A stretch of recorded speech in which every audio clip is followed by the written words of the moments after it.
दिन खून के हमारे प्यारे न भूल जाना, खुशियों में अपनी हम पर आंसू बहा के जाना। सयाद ने हमारे चुन चुन के फूल तोड़े, वीरान इस चमन में अब गुल खिला के जाना। गोली खा के सोए जलियान बाग में हम, सुनी पड़ी कब्र पर दिया जला के जाना। हिंदू और मुस्लिमों की होती है आज होली। ये देखिए कितना महत्वपूर्ण है। ये हिंदू और मुस्लिमों की होती है आज होली, बहते हमारे रंग में दामन भिगो के जाना। कुछ कैद में पड़े हैं, कुछ कब्र में गड़े हैं, दो बूंद आंसू उन पर प्रेमी बहा के जाना। साथियों नमस्कार, किताबी दुनिया में आप सभी का स्वागत है।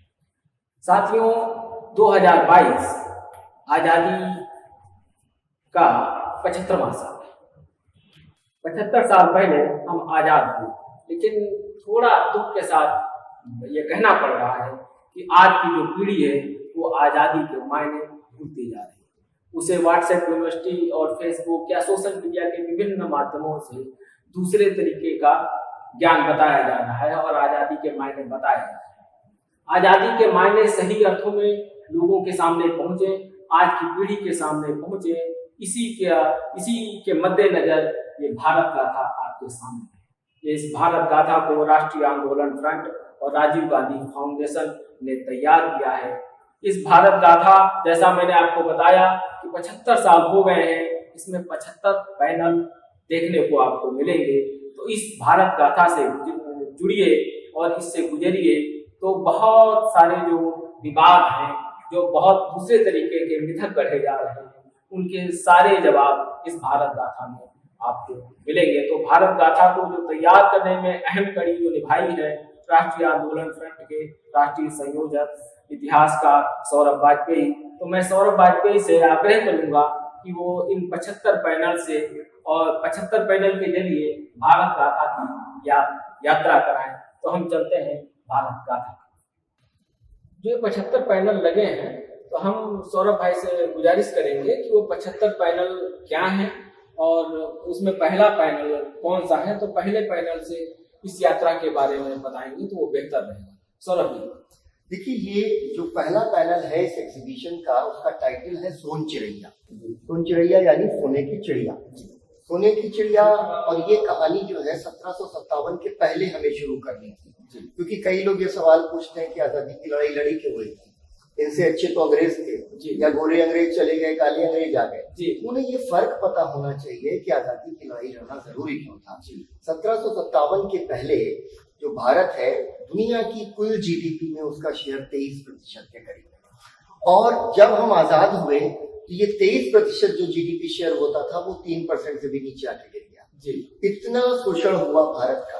तो हम इस पैनल के द्वारा ये बताना चाहते थे अपने दर्शकों को कि भारत की आजादी की जो लड़ाई, उसकी कीमत क्या है, उसे क्यों लड़ा जाना चाहिए था। अच्छा, तो कहने का मतलब जो व्हाट्सएप यूनिवर्सिटी से जो ज्ञान फैलाया जा रहा है, ये जो सोशल मीडिया के जरिए जो विभिन्न ताकतें आजादी की लड़ाई और देश के प्रति आंदोलन बता रही हैं, उसका भी इस 75 पैनल में आपने जवाब देने की। जाहिर सी बात है, पूरा ये 75 पैनल की जब कहानी खत्म होगी, तब जो भी इस पूरी प्रदर्शनी को देख रहा है उसको लगता है कि जैसे उसने किताब पढ़ दी है।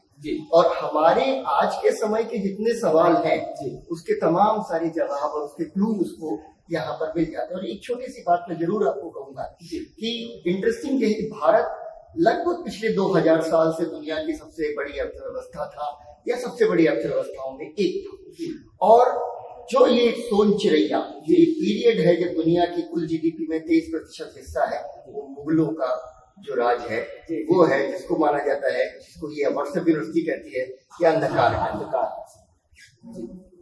तो मैं चाहूंगा कि आप जो पैनल है, पैनल का जो कंटेंट है उसके बारे में भी जरूर लोगों को बताते चलें। जरूर। जैसे ये सोन चिड़ैया के बाद अगला जो पैनल है वो है शाश्वत दुख की काली रात, क्योंकि 1757 और 1764 प्लासी और बक्सर की दो बड़ी लड़ाइयां हम हारे, और एक के बाद एक करके भारत पूरा का पूरा भारत है उस पर अंग्रेजों का कब्जा हो गया। उसमें बहुत बड़ा हिस्सा था जहां प्रिंसली स्टेट्स भी बने रहे, अजवाड़े भी बने रहे, लेकिन कुल मिलाकर के भारत अभी जो है अंग्रेजों का गुलाम था।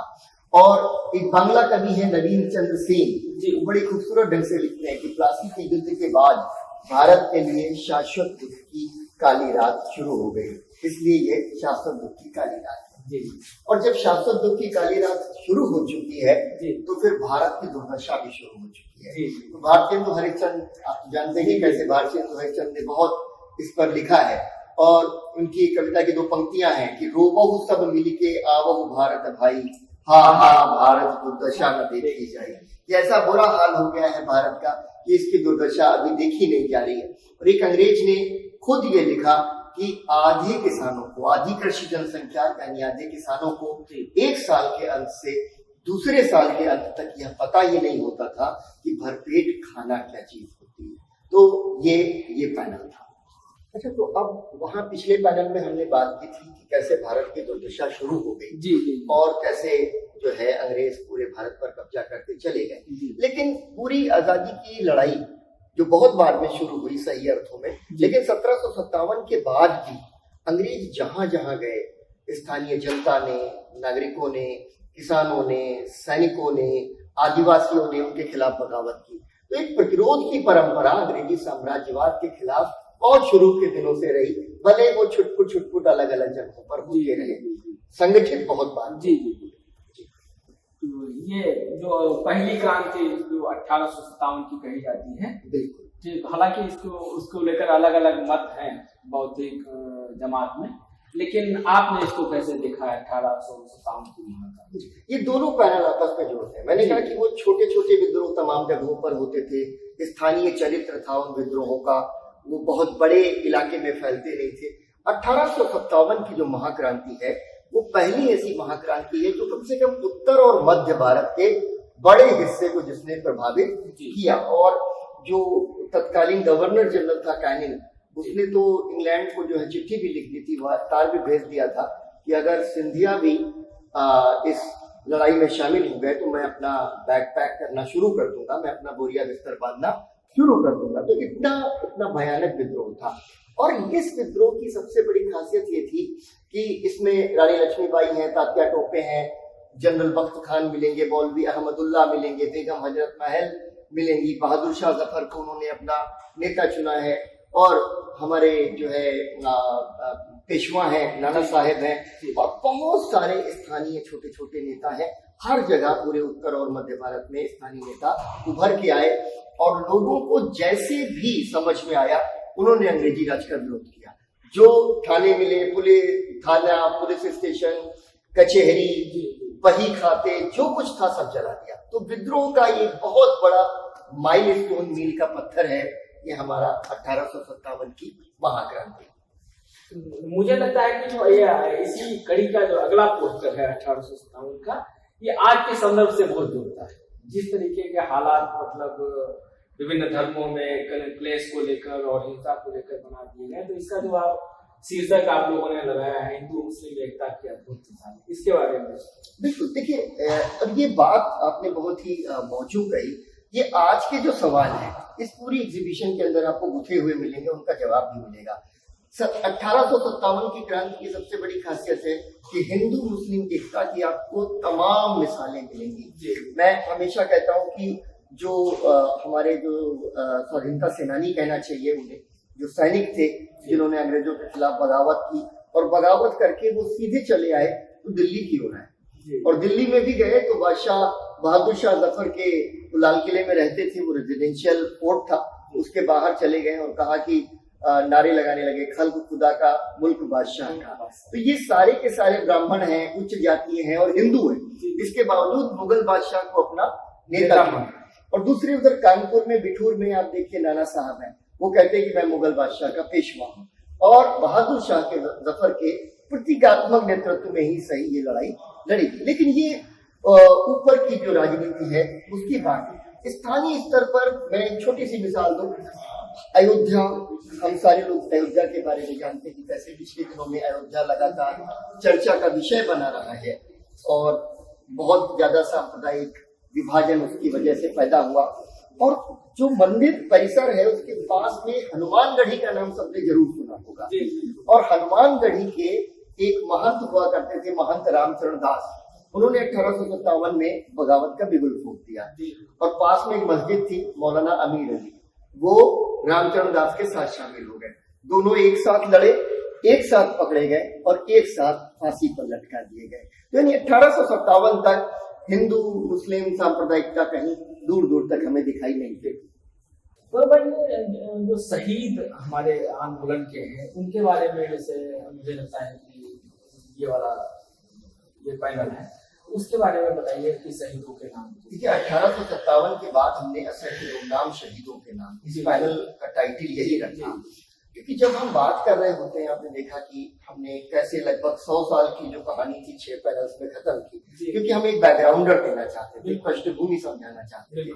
लेकिन इस पैनल के माध्यम से हम न सिर्फ 1857 तक बल्कि उसके आगे भी 1947 तक जो ऐसे तमाम जो है स्वाधीनता संग्राम सेनानी हैं जिन्होंने अपनी जान कुर्बान की देश के लिए, जिन्होंने अपना सर्वस्व न्यौछावर कर दिया, उनको एक श्रद्धांजलि हम देना चाहते थे। और इस वजह से हमने कहा कि केवल 1857 में केवल दिल्ली में तकरीबन 22,000 लोग मार दिए गए। तो आप गिनती नहीं कर सकते, क्योंकि जैसे डिक्शनरी ऑफ मार्टियर्स बनी और वो डिक्शनरी ऑफ मार्टियर्स 1857 से 1947 तक बड़ी मेहनत से कलेक्ट किए गए, तो 15,000 शहीदों के नाम दर्ज हो पाए, क्योंकि उनके कोई अंग्रेजों को कोई दिलचस्पी नहीं थी उनके रिकॉर्ड रखने में, और फिर वो सब जो है हमारे इतिहास के से बाहर चला गया। फिर यहाँ से हमने ये कहा कि अभी 1857 का दमन बहुत ही क्रूर हो चुका था जी। भारत की जनता और भारत के जो नेता ये सब समझ चुके थे कि किसी भी तरह से हिंसक तरीकों से, साधनों से अंग्रेजों को पराजित नहीं किया था। अब उन्होंने समझना शुरू किया कि आखिर ये गुलामी है क्या, और फिर उसके बाद एक राष्ट्रवादी विचार पैदा होना शुरू हो गया। और वो जो राष्ट्रवादी विचार है, दादा भाई नौरोजी हैं, पृथ्वी चंद्र रे हैं, रोमेश चंद्र दत्त हैं, फिर बाद में गोपाल कृष्ण गोखले हैं, और फिर उसके बाद पूरी परंपरा है, बहुत सारे स्वतंत्रता संग्राम सेनानियों ने इस आयाम पर लिखा कि दरअसल समस्या क्या है जी, है ना। हम भारत में तो पहले भी बहुत सारे राजा रजवाड़े थे, तो एक अंग्रेज भी आ गए तो क्या फर्क पड़ जाता, लेकिन असली चीज ये है कि अंग्रेज भारतीयों का रक्त चूस रहे हैं। आज से पहले हम लड़े कैसे, और अंग्रेज जो है भारत का जो यहाँ शोषण कर रहे हैं और वो पैसा बाहर भेज रहे हैं, नंबर 1। नंबर 2 कि अंग्रेज भारतीयों का जो शोषण कर रहे हैं, भारतीयों के प्रति उनमें कोई हमदर्दी नहीं है, क्योंकि वो यहाँ कभी वासिंदे हुए, बाकी सब यहाँ आकर के बस गए, अंग्रेज कभी यहाँ बसे नहीं। तो ये जो पूरी चीज है इस पैनल के माध्यम से हमने दर्शाई। और चूंकि किसानों का शोषण है, मजदूरों का शोषण है, आम जनता का शोषण है, पूरी की पूरी अर्थव्यवस्था उजाड़ दी गई है। उसी श्रृंखला में अकाल ये जिस पर ये पूरा पैनल।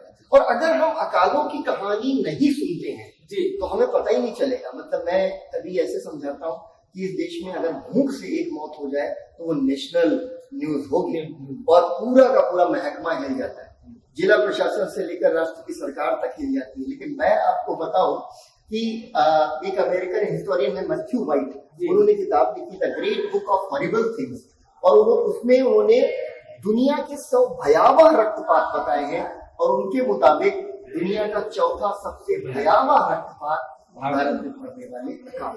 करोड़ों लोग, लाखों भी नहीं, करोड़ों लोग इस जो है इन अकालों में मारे गए।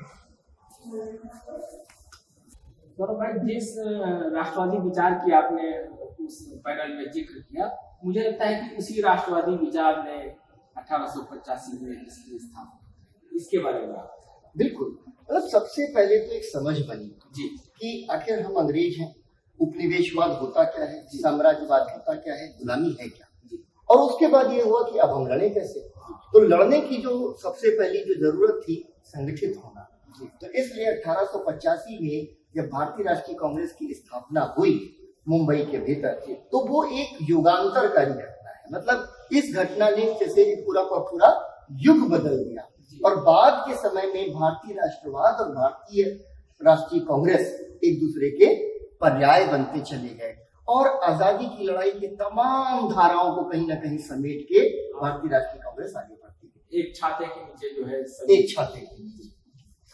उसी की अगली कड़ी है राष्ट्र बनने की प्रक्रिया। बिल्कुल। अब देखिए, अभी भारत 1857 में बड़ा बिखरा हुआ राज्य जी, भौगोलिक रूप से विभाजित है, राजे रजवाड़े आपस में लड़ रहे हैं, और केरल और कश्मीर, गुजरात और नॉर्थ ईस्ट के बीच में कोई ऐसा उनको जोड़ने वाला कोई सूत्र नहीं है, कोई तार नहीं है। तो यानी अब जो है सबसे बड़ा जो परियोजना, जो सबसे बड़ा प्रोजेक्ट जो हमारे राष्ट्रवादियों ने हाथ में लिया, और वो ये था कि राष्ट्र बनाया जाए, भारत को एक राष्ट्र के रूप में कैसे परिवर्तित किया जाए। तो ये जो भारत राष्ट्र बनने की प्रक्रिया में है, सुरेंद्र नाथ बनर्जी ने तो अपनी आत्मकथा ही लिखी, उसका शीर्षक दिया a nation in making, Bharat राष्ट्र बन रहा है। और ये यहाँ पर आप चूंकि बार बार इस ओर इशारा कर रहे हैं कि हमें आज के परिप्रेक्ष्य में इतिहास को देखना समझना है।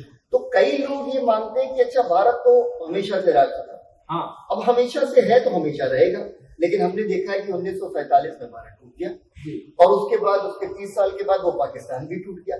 यानी नक्शे तो बनते बिगड़ते रहते हैं, यानी राष्ट्र अगर बनता है तो बिगड़ भी सकता है, इसलिए राष्ट्र को बनाया जाता है और हमारे राष्ट्रवादियों ने इस राष्ट्र को बनाया।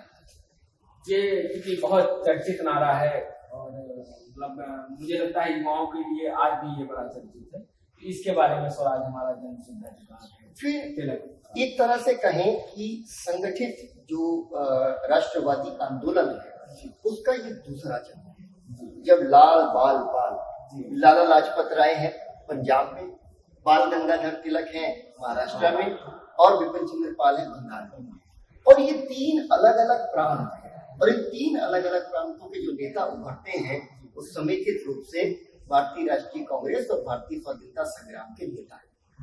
अगर बंगाल में कुछ होता है तो अब पंजाब को फर्क पड़ता है, अगर पंजाब में कुछ होता है तो अब महाराष्ट्र को फर्क पड़ता है।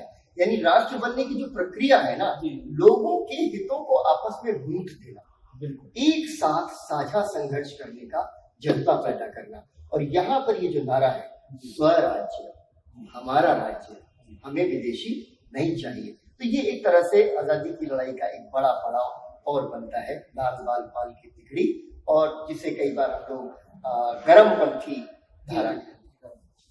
तो भाई रविन्द्रनाथ टैगोर जी के गीतों का बड़ा महत्व है इस पूरी यात्रा में, तो आमार सोनार बांग्ला के बारे में, इस पहल के बारे में ठीक, मैंने जैसे पिछले लाल बाल पाल की जो तिकड़ी का जिक्र किया और कहा कि कैसे पूरा देश एक हो रहा है, और ये जो बंगाल का विभाजन अंग्रेजों ने किया, और अभी हम समझेंगे कि अंग्रेजों ने बंगाल का विभाजन क्यों किया, और उस सिलसिले में जब बंगाल का विभाजन हुआ तो बंगाल में बहुत बड़ा आंदोलन खड़ा हो गया, और गुरुदेव रविन्द्रनाथ टैगोर जो कि जिनकी मूलतः रुचि पढ़ने लिखने में, संगीत में, कला में, अन्य जो है विषयों में थी, लेकिन वो भी सड़क पर थे, और लगभग पहली बार भारत में 1 लाख लोग कलकत्ता के सड़कों पर निकल आए और खुद सबसे आगे जो है वो रविन्द्रनाथ टैगोर वगैरह चल रहे थे, और आमार सोनार बांग्ला और एकला चलो रे ऐसे गीत गा के वो आंदोलन खड़ा हुआ। और ये बताना बहुत जरूरी है कि जब बंगाल का विभाजन हुआ तो इस बार पूरे देश में उसकी जो गूंज है वो सुनाई दी, उसके प्रतिरोध की गूंज सुनाई दी। यानी भारत जो है अब कहीं ना कहीं एक दूसरे के साथ गुथ रहा था और अंग्रेजों का, अंग्रेजी राज का सामना करने के लिए तैयार। उसी तरीके से जिस तरीके से अंग्रेजों ने मतलब की चाल थी, फूट आपस में फूट डालते रहिए और राज करते रहिए, तो उसी फूट डालो और राज करो पर ये पैनल केंद्रित है, इसके बारे में बिल्कुल। जैसे ये आप देख रहे हैं कि 1857 में मैंने कहा कि बहुत हिंदू मुस्लिम एकता की अद्भुत मिसालें हमें मिलती हैं, यानी सांप्रदायिकता नहीं है वहां पर। और उसके बाद अंग्रेज देख रहे हैं कि कैसे भारतीय संगठित हो रहे हैं, भारत का राष्ट्र एकजुट हो रहा है, नेतृत्व उभर रहा है, उपनिवेशवाद की आलोचना शुरू हो रही है, अंग्रेजी राज का जो चरित्र है उस पर बात शुरू हो रही है। तो अब वो क्या करते हैं, उनको ये समझना है, पुराने रोम में, प्राचीन रोम में कहावत होती थी, उसको कहते हैं डिवाइड एंड एम्परा, फूट डालो राज करो, डिवाइड एंड रूल। तो अंग्रेज फिर जो है 19वीं सदी का जो दूसरा जो मतलब हम कहें हिस्सा है, उसमें उन्होंने बहुत ही सिस्टमेटिकली वो एक आइडियोलॉजिकल प्रोजेक्ट लेके आए, विचारधारात्मक एक पूरी परियोजना लेकर आए कि भारत को बांट देना है। और बांट देने में उन्होंने सबसे पहला काम यही किया कि हिंदू मुसलमान इनको बांट दो, क्योंकि अगर हिंदू और मुसलमान इस पूरे उपमहाद्वीप में एक हो जाते तो अंग्रेजों का ठहरना मुश्किल था। इतिहास के माध्यम से, साहित्य के माध्यम से, भाषा के माध्यम से, हर तरह से भारतीयों में डालने की कोशिश की है। और उसके बाद ये जो है 1911 के कांग्रेस अधिवेशन में सबसे पहले जनगणमन अधिनायक जय हे जो हमारा राष्ट्रगान है वो गाया जाता है। और निश्चित है कि आज भी अगर हम कभी अपने राष्ट्रगान सुनते हैं तो सबसे ज्यादा वो भाव हमारे अंदर राष्ट्र के प्रति उभरते हैं। इसलिए इस पैनल को हमने बनाया कि कैसे ये जो है बहुत बहुत मतलब लोकप्रिय हुआ आजादी की लड़ाई के दौरान, और बाद में जो है इसको राष्ट्रगान के रूप में चुना गया। तो भाई कोई आजादी की लड़ाई में गांधी का प्रवेश कैसे होता है, ये तो मतलब सभी दर्शकों को या हम लोगों को पता है कि जैसे 1915 में गांधी रहते हैं, फिर कैसे इस लड़ाई में शरीक हो जाते हैं। तो मुझे लगता है कि ये जो शीर्षक है तो और तब गांधी का आगमन हुआ। दरअसल इसको मैं पूरा इस पैनल को रीड आउट करना चाहूंगा। बिल्कुल बिल्कुल। ये जो जवाहरलाल नेहरू भारत एक खोज है, डिस्कवरी ऑफ इंडिया है, उसी से हमने ये पूरा पैनल बनाया है। और ये कोट अनकोट है, ये नेहरू जी लिख रहे हैं और हम उसको वैसे ही पढ़ रहे हैं। और तब गांधी का आगमन हुआ, वे एक ऐसे ताजा हवा के झोंके की तरह आए जिसने फैल कर हमें गहरी सांस लेने के योग्य बनाया। वे आलोक की ऐसी किरण की तरह आए जिसने अंधकार को भेद कर हमारी आंखों के सामने पर्दा हटा दिया। वे एक ऐसे बवंडर की तरह आए जिसने बहुत सी चीजों को उलट पुलट दिया, विशेषकर लोगों के सोचने के दिमागी तरीके को। वे ऊपर से अवतरित नहीं हुए थे, वे भारत की करोड़ों की आबादी के बीच से ही निकल कर आए थे। वे उन्हीं की भाषा बोलते थे और लगातार उनकी और उनकी शोचनीय स्थिति की ओर ध्यान आकर्षित करते थे।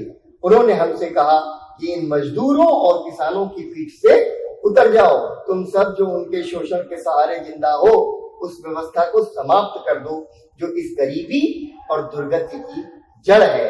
राजनीतिक स्वतंत्रता ने एक नया रूप और एक नया अर्थ ग्रहण किया। ये नेहरू जी के शब्द हैं, गांधी जी के आगमन। और हमें लगा कि इससे खूबसूरत तरह से गांधी जी के आगमन को जो है समझाया जाए। उसी मतलब नेहरू जी यहाँ पे भी लाइनें आपने इस्तेमाल की, बिल्कुल।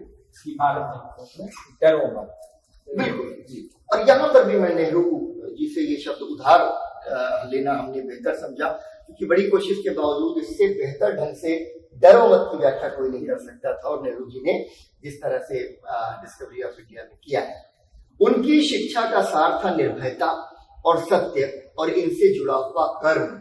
वे हमेशा सामान्य जनता की खुशहाली पर नजर रखते थे। हमारे प्राचीन ग्रंथों में कहा गया है कि किसी व्यक्ति या राष्ट्र के लिए सबसे बड़ा उपहार होता है अभय। अभय यानी निर्भयता।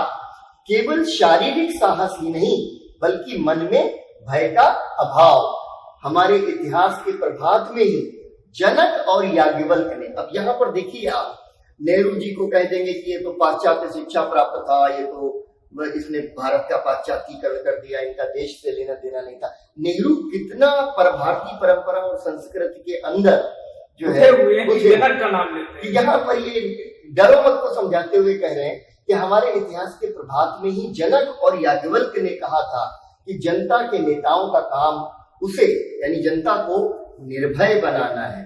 अब आज की सरकार तो इससे एकदम उलट है, ना तो वो याज्ञवल्क्य को फॉलो करती, ना तो जनक को फॉलो करती। तो लेकिन ब्रिटिश शासन के अधीन सबसे प्रबल मनोवेग था भय।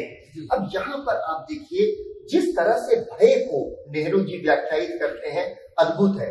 व्यापक दमनकारी दम्भोतु भय, सेना का, पुलिस का, दूर दूर तक फैले हुए खुफिया विभाग का भय, अफसरों की जमात का भय, दमन करने वाले कानूनों का और जेल का भय, जमींदार के कारिंदे का भय, साहूकार का भय, बेकारी और भुखमरी का भय, जो हमेशा करीब खड़े रहते थे। चारों तरफ फैले इस भय के खिलाफ ही गांधी जी की शांत किंतु दृढ़ आवाज उठी, डरो मत। सर भाई यहाँ मैं थोड़ा सा आपको अगले पोस्टर पे जाने से पहले रोकता हूँ कि जो 3 लाइनें आपने भय के खिलाफ बताई, मेरे तो रोकते खड़े हुए हैं। क्या मौजूदा जो सिस्टम है इन लाइनों के विपरीत पूरी तरीके से नहीं काम कर रहा है? निश्चित। और मैं इसी वजह से मैं जितनी बार भी ये एग्जीबिशन का जो फीडबैक है, ज्यादातर लोगों ने सोशल मीडिया पर जाकर के जो अपना फोटो शेयर किया है वो इसी पैनल के साथ किया है। डर है और इसी वजह से डरो मत कहने की जरूरत पड़ रही है और लोग इस पोस्टर को अलग से भी मान रहे हैं। तो निश्चित है कि जो आज की जो हमारी सल्तनत है वो ना तो जनक की सल्तनत है ना याज्ञवल्क्य की है। इनका जो है हमारी परंपरा से कुछ लेना देना नहीं है और इस डर से जुड़ा हुआ यह पैनल है। और ये बड़ी एक प्रसिद्ध कविता है, उसका ये हिंदी अनुवाद है। हो चित्त जहां भय शून्य मात हो उन्नत, हो ज्ञान जहां पर मुक्त खुला यह जग हो। घर की दीवारें बने न कोई कारा, हो जहां सत्य ही स्रोत सभी शब्दों का। हो लगन ठीक से ही सब कुछ करने की, हो नहीं रूढ़ियां रचती कोई मरुथल। पाए न सूखने इस विवेक की धारा, हो सदा विचारों कर्मों की गतों फलती। बातें हो सारी सोची और विचारी, हे पिता मुक्त वह स्वर्ग रचाओ हमें, बस उसी स्वर्ग में जागे देश हमारा। यानी ये जितना अंधकार है जब हम इससे जगे तो एक ऐसा स्वर्ग रचाओ हमारे देश के भीतर। वो चित्त जहां भय शून्य, हमारे चित्त में कोई भय नहीं है और मात हो उन्नत, आत्मविश्वास से ऊपर की ओर तना। सभी लोग अपने अपने तरीके से स्वतंत्रता आंदोलन की लड़ाई लड़ रहे थे, लेकिन पहली बार जो चेतना, जो जनता की चेतना को झकझोरने का काम किया है वो गांधी जी को बताया जाता है। जो ये शीर्षक है गांधी जी ने हमारी चेतना को झकझोर दिया, इसके बारे में बताइए। देखिए, एक पैनल में नेहरू जी ने क्लू दिया जी कि वो ऊपर से अवतरित नहीं हुए और गांधी जी ने एक तरीके से अपने आप को पूरी तरह से समर्पित कर दिया भारत को, भारत की जनता को, और वो उन्हीं से सीखने लगे। और वो कहते भी थे कि इन किसानों को अशिक्षित न समझो, आप इनके पास बैठोगे और ये आपको एक से बढ़कर एक जो है नए विचार देने लगेंगे। तो गांधी जी सीखते चले गए, इस जनता के बीच में उतरे, चंपारण, खेड़ा, अहमदाबाद, उनके प्रयोग, और उसके बाद धीरे धीरे इसी वजह से वो कहते हैं ना सत्य के मेरे प्रयोग। उन्होंने ये नहीं कहा कि मैंने कोई अंतिम सत्य खोज लिया है, वो प्रयोग करते चले जा रहे हैं। और आप ये समझिए कि इसके पहले जो कांग्रेस के अधिवेशन होते थे बेहद शानो शौकत के साथ होते थे, वीआईपी पंडाल अलग लगते थे और कुछ बड़े नेता तो मतलब जो उनकी ट्रेन के अंदर अपना कंपार्टमेंट बुक करके आते थे, उनके साथ उनका बेरा होता था, उनका रसोईया होता था, उनके नौकर चाकर होते थे, पूरे तामझाम से। उनके बीच में गांधी जी जब पहुंचे हैं तो मतलब एकदम उन्होंने उनको डी क्लास कर दिया। उन्होंने कहा कि नहीं, ये सब तामझाम आपको उतारना पड़ेगा, छोड़ना पड़ेगा। यही चंपारण में हुआ। राजेंद्र प्रसाद से लेकर के मजहरूल हक और तमाम सारे नेताओं को उन्होंने कहा कि खाना अपने आप बनाना, बिल्कुल, और वो सबको उन्होंने बुला लिया। पंडित सुंदरलाल एक क्रांतिकारी हुए, बाद में गांधी जी के शिष्य बन गए और उन्होंने अपनी पहली मुलाकात का जिक्र किया है कि वो बड़े प्रसिद्ध थे कि भाई गांधी जी आए हैं, दक्षिण अफ्रीका से आए हैं, और उसके बाद उनको हम मिलने जा रहे हैं और पता चला कि गांधी जी एक बच्ची की, छोटी सी बच्ची की बालों से जू निकालते हुए उनको मिले। तो उनको लगा कि इनके साथ में तो क्या होगा। तो मतलब कि जो लीडरशिप की जो ग्रामर थी, जो उसकी पूरी डेफिनेशन थी, गांधी जी उसको बदल रहे थे और वो चाहते थे कि किस तरह से हम इस पूरी की पूरी संस्कृति को जो है जमींदोज कर दें और एक नए भारत का निर्माण करें।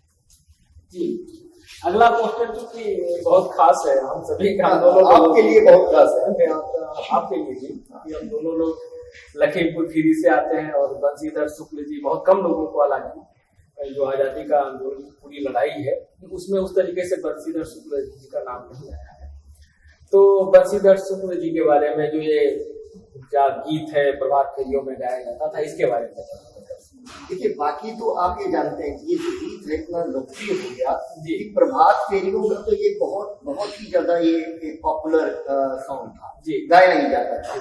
और मुझे लगता है कि इस पर बात करने से बेहतर है कि अगर इसको मैं गुनगुना दूं तो पता चले कि क्या क्या माहौल होता होगा जब सुबह आप जो है सोकर उठते और आपकी गली से गांधी टोपी लगा करके और खद्दर पहन करके कांग्रेस के कार्यकर्ता निकल रहे और ये गीत गा रहे हैं। उठो सोने वालों सवेरा हुआ है, वतन के फकीरों का फेरा हुआ है, उठो बूढ़े बच्चों वतन दान मांगो, जवानों नई जिंदगी ज्ञान मांगो, पढ़े किस लिए देश उत्थान मांगो, शहीदों से भारत का अभिमान मांगो, घरों में दिलों में उजेला हुआ है, उठो सोने वालों सवेरा हुआ है। इसकी कुछ पंक्तियां हम लोगों ने दी, ये मिसाल मिले, इस बात का अनुमान लगाया जा सके। थोड़ा सा हमें लगता है और बहुत बहुत लंबा गीत है, लेकिन इसकी कुछ पंक्तियां हम लोगों ने यहाँ पर सिलेक्ट की इस पैनल के लिए। फिर ये तरीके से चंपारण को पहले थोड़ा उतना महत्व नहीं दिया जाता था गांधी जी के पहले, क्योंकि ये समस्या चंपारण की पहले से उठते आ रही थी। लेकिन गांधी जी ने किस तरीके से चंपारण को ही प्रयोगशाला बना दिया और वो बड़ी सफल प्रयोगशाला हुई, इसके बारे में। चंपारण इसलिए बहुत महत्वपूर्ण हो जाता है क्योंकि जो राजकुमार शुक्ल थे जी, और राजकुमार शुक्ल कई नेताओं के पास गए, उन्होंने कहा कि आप हमारी समस्याएं सुनिए चल करके, हम बहुत ही संकट में हैं। लेकिन हर किसी को ये लगा कि बड़ा स्थानीय मामला तरीके का मामला है और वो राष्ट्रीय नेता है, इस वजह से वहां पर वो नहीं गए। कई सारे ऐसे नेताओं को उन्होंने कांटेक्ट किया, चिट्ठियां लिखी, लेकिन गांधी जी ने इस मुद्दे को, इसकी गंभीरता समझी और काफी पीछे पड़ने के बाद, तो लंबी कहानी है, लेकिन काफी पीछे पड़ने के बाद वो चंपारण पहुंची। तो पहली चीज ये कि एक इतने बड़े स्टेचर का नेता एक बड़े स्थानीय मुद्दे पर कैसे राजनीति खड़ी कर सकता है, ये सबसे पहला समझ है। दूसरा, गांधी जी जो काम कर रहे हैं, गांधी जी वहां पहुंचे हैं तो वो ये नहीं कह रहे कि ठीक है तुमने जो कहा मैं उसको सत्य मानता हूँ। हजारों हजार किसानों की टेस्टिमनीज इकट्ठा कर रहे हैं, वॉलंटियर्स की भर्ती कर रहे हैं और उनसे कह रहे हैं कि किसानों से जाकर पूछो, ठीक है, कि वो उनकी क्या दुख है, उनकी क्या समस्याएं हैं, और उसके बाद फिर उन समस्याओं से वो निलहों को भी अवगत कराते हैं और प्रशासन को भी अवगत कराते हैं। और इसी वजह से जो बाद में कमेटी बनी, उस कमेटी में गांधी जी भी शामिल किए गए। ये पहली बार हो रहा था। तीसरी जो महत्वपूर्ण बात है जो चंपारण के लिए मैं कहूंगा कि जैसे ही गांधी जी पहुंच रहे हैं, उनको आदेश होता है कि वो छोड़कर वापस चले जाएं, लेकिन गांधी जी जिला छोड़कर वापस नहीं जाते और वो कहते हैं कि इसकी जो भी कीमत चुकानी होगी मैं उसके लिए तैयार हूं। जब उनको न्यायालय में कहा जाता है कि आप इसके लिए इतना जो है मुचलका भरिए, वो मुचलका भरने से इनकार कर देते कि नहीं दूंगा मैं पैसा। तो फिर अंत में उनकी वो सजा भी माफ करनी पड़ती है। तो 1908 की बात है, जो तिलक महाराज हैं, लोकमान्य तिलक, वो पंजाब जा रहे थे और पंजाब में सत्याग्रह चल रहा था, कुछ मतलब सत्याग्रह कोई एक संघर्ष चल रहा था और उस संघर्ष में वो शामिल होने के लिए जा रहे थे। बीच में आदेश हुआ कि आप पंजाब नहीं आ सकते, आपके आने से अशांति फैल जाएगी। तो तिलक वापस लौट गए। लेकिन ये जो गांधी है अब ये तैयार है कि नहीं, जो होगा हम भुगतने को तैयार है, लेकिन हम आपकी बात नहीं मानेंगे। इस लिहाज से सत्याग्रह की एक प्रयोगशाला चंपारण बन जाता है कि हमारा सत्य का आग्रह है और इस सत्य के आग्रह तक पहुंचने के लिए हम कुछ भी करने को तैयार हैं। अहिंसा और गांधी जी को रेखांकित किया जाता है, तो गांधी वहां स्पष्ट भी करते हैं अहिंसा कायरों का हथियार नहीं। तो ये पैनल उसके ऊपर है और ये पैनल समझना बहुत जरूरी है। आजकल देखिए हिंसा और अहिंसा की बाइनरी बन गई है जी, और इन जो ये विचारधारा है वो चाहती है कि हिंसा को इतना गौरवान्वित कर दिया जाए कि उनके द्वारा जो हिंसक तैयारियां हैं वो किसी तरीके से जस्टिफाई हो जाए, या उनकी विचारधारा में जो हिंसा है वो किसी तरीके से सही सिद्ध हो जाए। और अहिंसा को वो कह देते हैं ये तो कायरों का हथियार है, कायरों की चीज है, बुजदिलों की चीज है, जो लड़ नहीं पाते वही अहिंसक होते हैं, वरना बाकी लोग तो हिंसक होते हैं। ये पैनल उसका एक बहुत माकूल जवाब देता है। और मैं यहाँ पर आपको कहूँ कि खेड़ा 1918 में जो खेड़ा का जो सत्याग्रह है, उसमें गांधी जी कहते हैं कि खेड़ा के जो सत्याग्रही हैं अहिंसा के रास्ते पर चलने के लिए बेहद कमजोर, कह रहे कि ये अहिंसा के रास्ते पर चलने के लिए बेहद कमजोर थे। अहिंसा कायर के लिए नहीं है, यह बहादुर और साहसी के लिए। गांधी जी की जो परिभाषा है अहिंसा की, उसमें ये बहुत बहुत महत्वपूर्ण बात है कि यह बहादुर और साहसी के लिए। और वो बार बार कहते हैं कि मेरी अहिंसा खतरों से दूर भागने और अपनों को असुरक्षित छोड़ना स्वीकार नहीं करती। अगर हिंसा, और ये मैं बहुत जोर देकर कहना चाहूंगा, मैं नहीं कह रहा हूँ, गांधी जी कह रहे हैं, अगर हिंसा और कायरतापूर्ण पलायन के बीच चुनना हो, मैं हिंसा को चुनूंगा। पलायन नहीं करना है, सामना करना है, अहिंसक ढंग से करना है। और अगर फिर आपको हिंसा और कायरतापूर्ण पलायन में कुछ एक चुनना पड़े तो आप हिंसा चुन लें। उनके अनुसार उनकी अहिंसा बेहद सक्रिय शक्ति है। और वो ये तक कहते हैं कि अगर भारतीय हिंसा से डरते हैं तो उन्हें पहले लड़ना सीखना चाहिए ताकि वो लड़ना छोड़ सकें।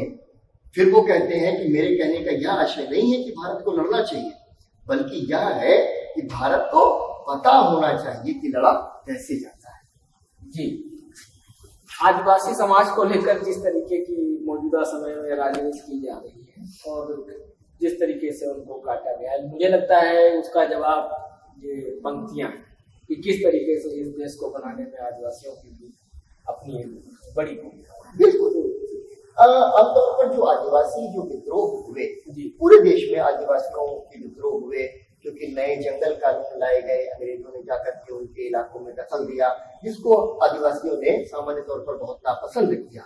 तो वो एक अलग चीज, लेकिन हमने ये पैनल इसलिए लिया कि जो पूरी राष्ट्रवादी चेतना है, इस राष्ट्रवादी चेतना के भीतर और इसकी पहुंच कहाँ तक है, इसकी पहुंच आप देखिए कि तालाबंदों तक है।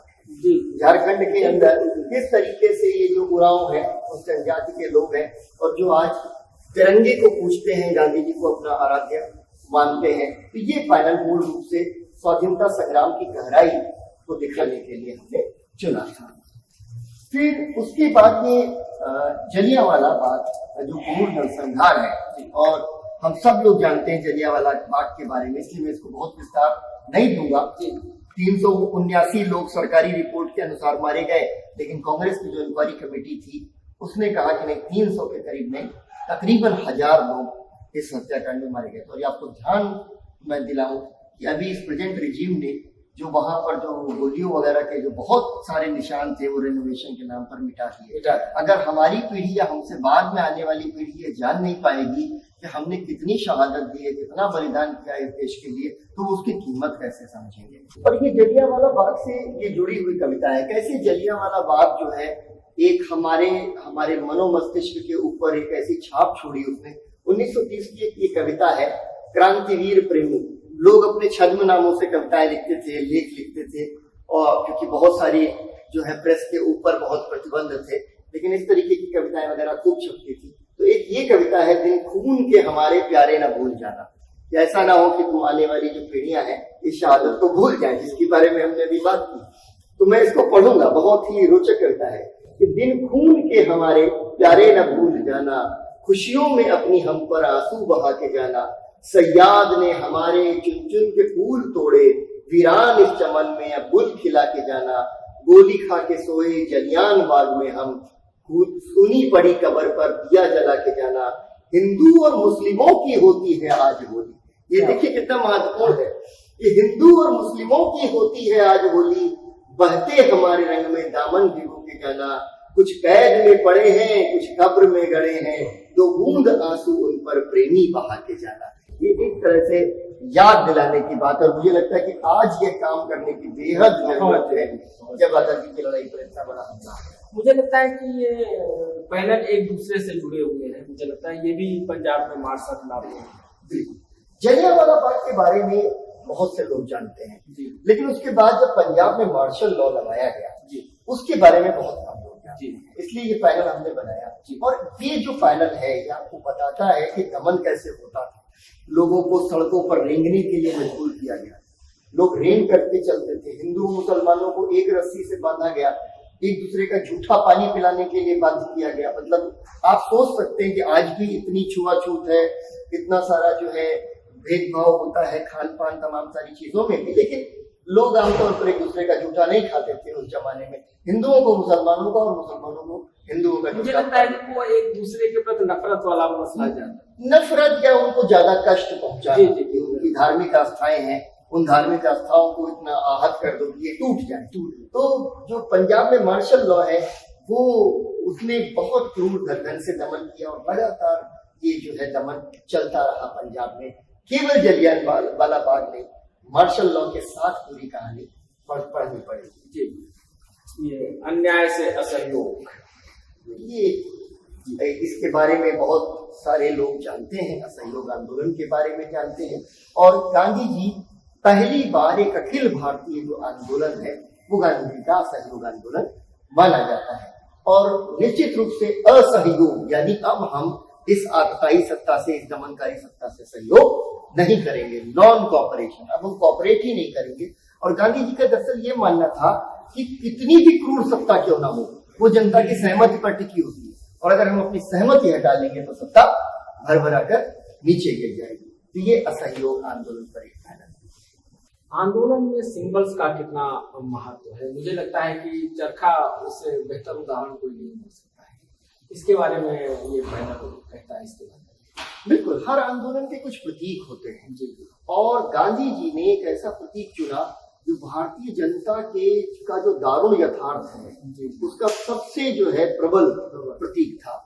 क्योंकि हुआ क्या कि जो अंग्रेज थे उन्होंने भारत के दस्तकारी उद्योग को उजाड़ दिया, भारत के हस्त कौशल को उजाड़ दिया। ज्यादातर घरों में जो करघे होते थे, चरखे होते थे, और औद्योगिक क्रांति के पहले पूरी दुनिया में चरखा काता जाता था, ऐसा नहीं था। लेकिन औद्योगिक क्रांति ने बड़े पैमाने पर कपड़ा बनाना शुरू किया तो चरखे उजड़ गए। लेकिन भारत में क्या हुआ कि उन्होंने न सिर्फ हमारे हस्तकौशल हस्तशिल्प को उजाड़ा, चरखे को उजाड़ा, हथकरघे को उजाड़ा, उसकी जगह पर वो कोई नया सिस्टम नहीं लाए। क्योंकि उन्होंने कहा कि हम चरखा तो उजाड़ देंगे, लेकिन अगर आपको कपड़ा लेना है तो आप लंकाशायर और मैनचेस्टर के बने कपड़े पहनिए। तो इस वजह से इतनी बुरी हालत बुनकरों की हो गई थी कि एक गदनी प्रथा होती थी, एडवांस दे दिया जाता था और एडवांस दे के कहा जाता था कि इतना कपड़ा आपको बनाना है, और अगर आप उतना कपड़ा नहीं बनाएंगे तो आपको सजाएं मिलती थी उसकी वजह से। तो और बड़ा सस्ता, उसमें कोई फायदा भी नहीं होता था बुनकरों का। तो बुनकरों ने ये तय किया कि अगर कोई आएगा हमारे पास पेशगी लेके, एडवांस लेके, तो हम उससे कहें क्या, वो अपने अंगूठे काट देते थे कि हम अपना, हमारे पास तो अंगूठा ही नहीं है, हम बुनेंगे कैसे। तो इतनी बुरी हालत थी। और उसके बाद जब गांधी जी आए तो उन्होंने आत्मनिर्भरता का जो मंत्र दिया, और उसकी वजह से चरखा हिंदुस्तान में इतना लोकप्रिय हुआ। दूसरी चीज क्या हुई कि जो गांधी वादी जो रचनात्मक कार्यक्रम थे, उन रचनात्मक कार्यक्रम और कांग्रेस के बहुतेरे लोग चरखा काटते थे, वो कपड़ा जा करके दे देते थे गांधी भंडारों के अंदर, और वहां से ये सूत दे देते थे और वहां से उनको कपड़ा मिल जाता था। तो कम से कम एक कपड़े की जरूरत तो आपकी कम हो गई, पूरी हो गई। तो एक तरीके से आत्मनिर्भरता भी है। दूसरे, लंकाशायर और मैनचेस्टर के जो कारखाने हैं उनको चुनौती भी है चरखा, तो साम्राज्यवाद को भी चुनौती मिल जाती है। और सबसे बड़ी चीज क्या है कि अगर कोई गांधी जी की पिकेटिंग में भाग नहीं ले सकता, सत्याग्रह में भाग नहीं ले सकता, और बहुत सारी परिस्थितियां होती हैं लोगों की, और खासतौर पर महिलाएं 1930 तक चरखा काट के अपने आप को स्वाधीनता संग्राम से जोड़ लेती थी। उनको अपने घर में बैठ के चरखा काटना है, किसी को दिखाना नहीं। आज की तरह ऐसा नहीं है कि हर चीज सोशल मीडिया पे उनका अपना कंट्रीब्यूशन है। तो बस चरखा काटा और उन्होंने माना कि हम इस संग्राम का हिस्सा है। गांधी जी के रचनात्मक कार्यों की बड़ी चर्चा होती है, और खैर ये तो आंदोलन के दौरान का मसला है। अभी कोरोना काल में भी गांधी जी के रचनात्मक कार्यों को काफी बात हुई। तो इन गांधी जी के रचनात्मक कार्यों पर जो पैनल है, देखिए, गांधी जी सिर्फ अंग्रेजों के खिलाफ लड़ाई नहीं लड़ना चाहते, उन्होंने उसका जो कैनवस है बहुत बड़ा कर दिया। और उस कैनवस में आपने बहुत लिखा भी है इस विषय पर कि किस तरीके से वो रचनात्मक जो कार्यकर्ता हैं उनके माध्यम से एक नए समाज की रचना भी करना चाह रहे हैं, नए समाज का निर्माण करना चाह रहे हैं। और उसके लिए रचनात्मक कार्यकर्ताओं की निस्वार्थ फौज तैयार करनी है। और वो निस्वार्थ फौज क्या है, उस समाज को बदलने के लिए काम कर रही है। वो कांग्रेस में चुनाव लड़ने के लिए काम नहीं कर रही है। भले ही जब कांग्रेस की तरफ से गांधी जी कॉल देते थे तो वो सब के सब उस कॉल में टूट पड़ते थे। और ये दरअसल कांग्रेस की ताकत गांधी जी के रचनात्मक कार्यक्रमों से आ रही थी।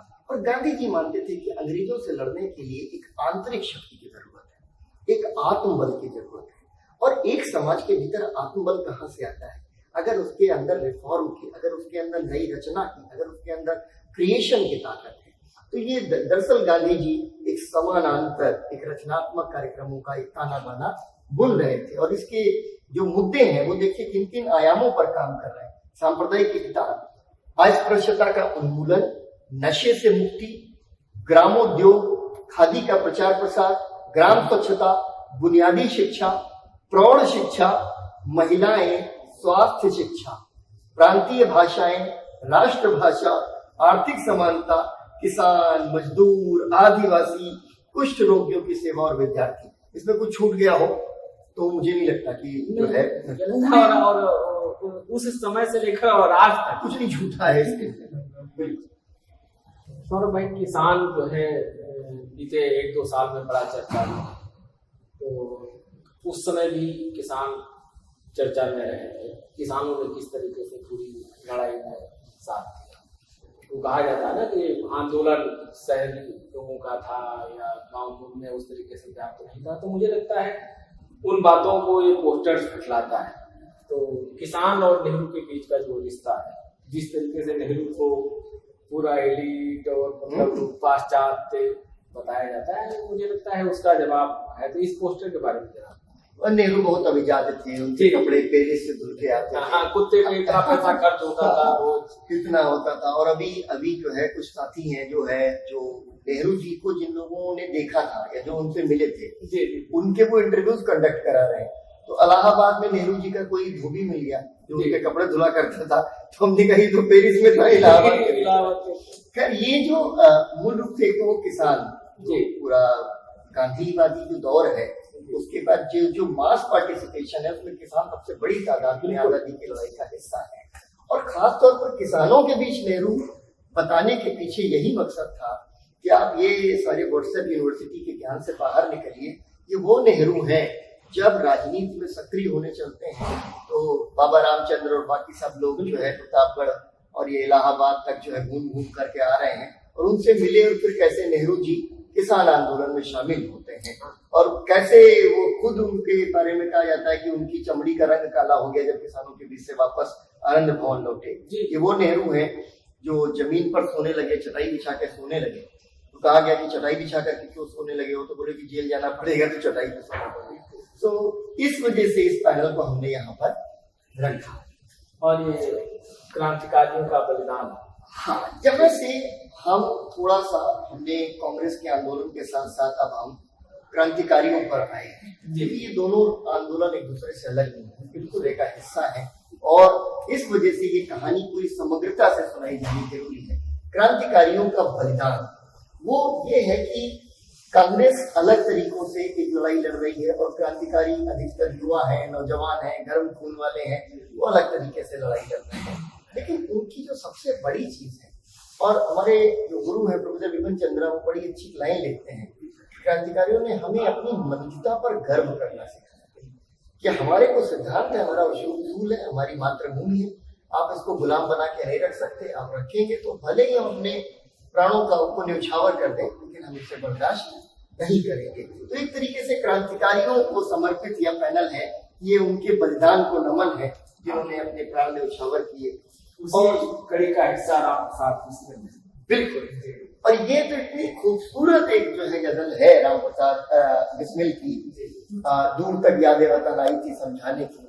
और ये तो मैं पूरा रीड आउट ही कर दूं तभी बेहतर।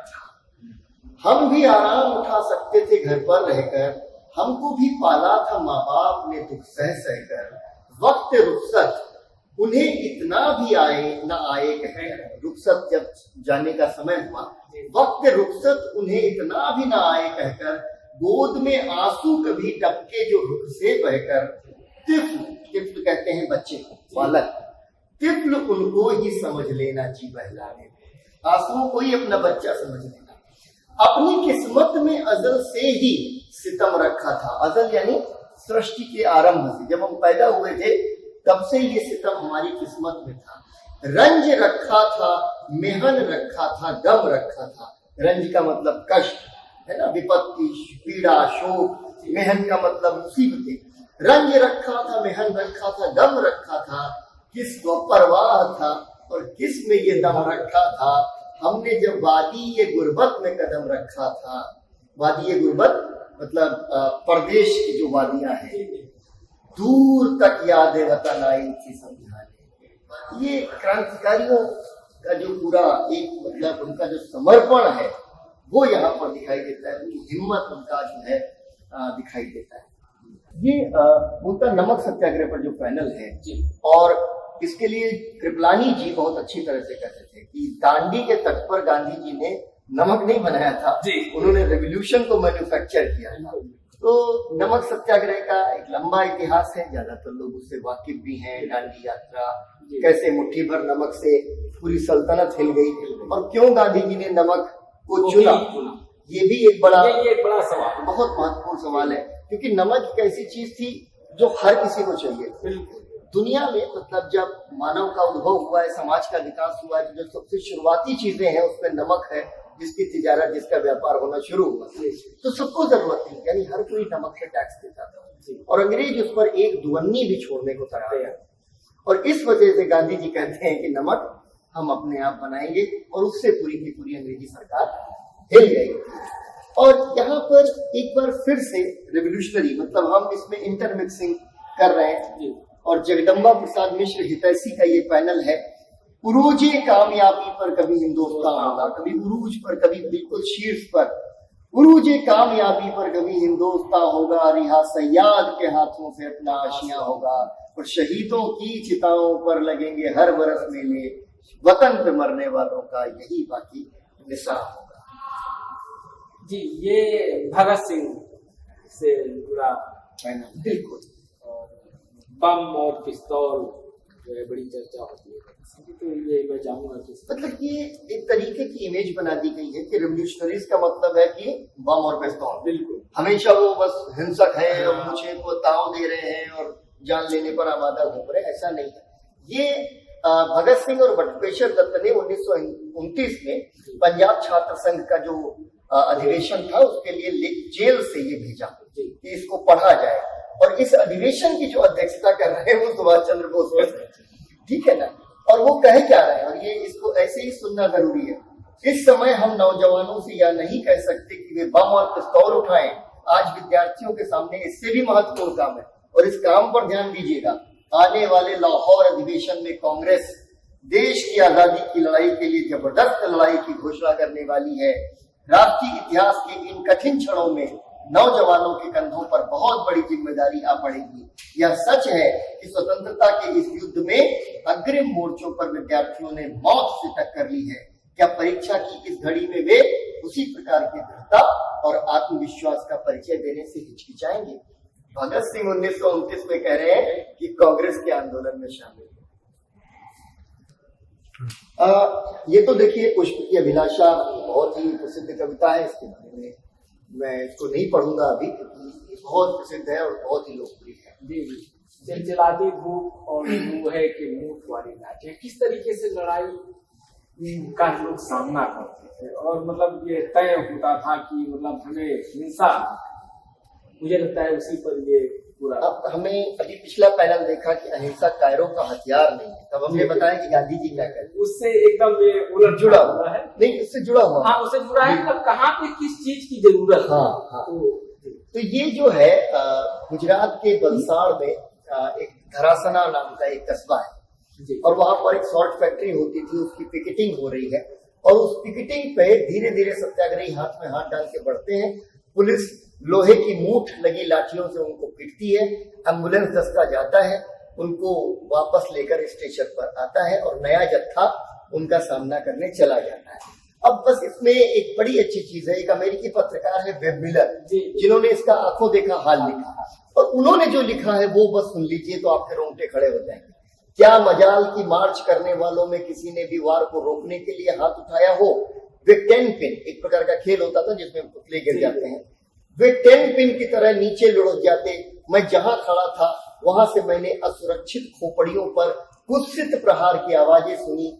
जो लोग नीचे गिरे वे लौट रहे थे, बेहोश हो गए थे, या फूटी हुई खोपड़ी या टूटे हुए कंधों के साथ दर्द से कराह रहे थे।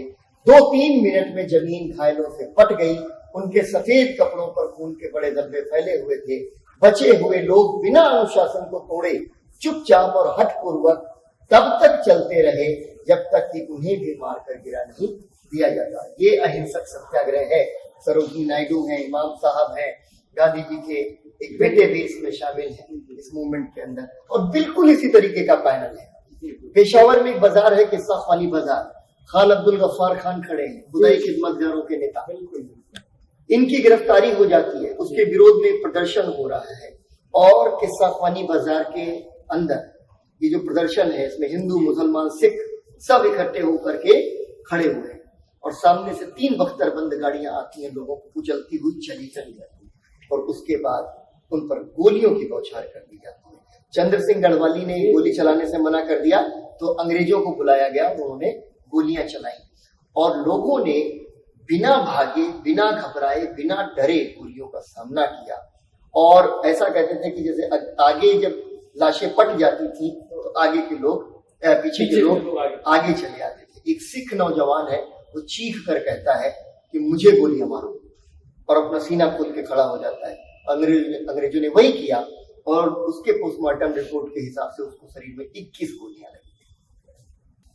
आजादी के आंदोलन में हर किसी की अपनी भूमिका है, अपनी तरह का योगदान है। तो नन्हे मुन्ने बच्चों की वानर सेना है, इसके बारे में ये इसलिए हमने बताया क्योंकि देखिए राष्ट्रवाद की जो लहर है उसे कोई भी अछूता नहीं, बिल्कुल बच्चे भी नहीं है, तमाम सारी मिसालें हैं। और उसमें एक ही मिसाल हमने ली, ये इंदिरा गांधी की फोटो है और इन्होंने कहा कि मेरे तो बाबा, मेरे पिता और पूरा घर परिवार, मेरी माँ, सब जो है आजादी की लड़ाई में लड़ रहे हैं, मुझे कुछ करना है।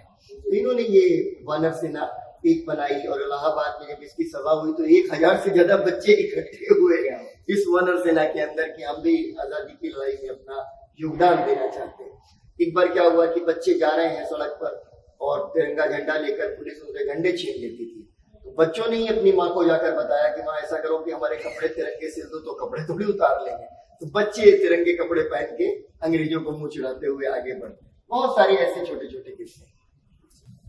इस पर तो, इस पैनल पर मैं क्या बोलूंगा, इस पैनल पर तो आप ही जो है घंटों बोल सकते हैं। खींचो न कमानों को, न तलवार निकालो, जब तो मुकाबिल हो तो अखबार निकालो। हाँ, बिल्कुल आपकी बात सही है, लेकिन दरअसल बात यह है कि उस समय जैसे आपने पिछले पोस्टर में बताया कि हर व्यक्ति का कंट्रीब्यूशन है, तो पत्रकारिता ने कितनी अहम भूमिका निभाई।